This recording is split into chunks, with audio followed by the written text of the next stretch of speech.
परभणीत आज भारतीय कम्युनिस्ट पक्षाच्या वतीने आक्रमक मोर्चा काढण्यात आला। नीट पेपर परीक्षा फुटी प्रकरण, त्यातून झालेल्या 21 विद्यार्थ्यांच्या आत्महत्या आणि दिल्लीतील जंतर मंतरवर शांततेत आंदोलन करणाऱ्या विद्यार्थ्यांवर 20 जुलैला झालेला लाठी हल्ला, या सर्वांच्या निषेधार्थ हा मोर्चा काढण्यात आला। महात्मा ज्योतिबा फुले यांच्या पुतळ्यापासून ते थेट जिल्हाधिकारी कार्यालयापर्यंत हा मोर्चा धडकला।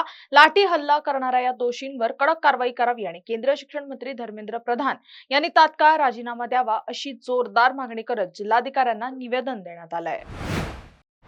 गेल्या 20 ते 22 दिवसांपासून दिल्लीच्या जंतर मंतरवर विद्यार्थ्यांचं आंदोलन सुरू आहे। मात्र 20 जुलै रोजी या विद्यार्थ्यांवर झालेल्या लाठी हल्ल्याने देशभरात संतापाची लाट उसळली आहे। याच घटनेचे तीव्र पडसाद आज परभणीत उमटलेत। भाकपच्या नेतृत्वात शेकडो कार्यकर्त्यांनी रस्त्यावर उतरून केंद्र सरकारच्या कारभाराचा तीव्र निषेध नोंदवलाय। नीट घोटाळ्यामुळे देशातील 21 निष्पाप विद्यार्थ्यांचा जीव गेला असल्याचा आरोप करत आंदोलकांनी शिक्षण मंत्र्यांच्या राजीनाम्याची मागणी लावून धरली आहे। मागणी मान्य न झाल्यास आंदोलन आणखी तीव्र करण्याचा इशाराही पक्षाच्या वतीने देण्यात आला आहे।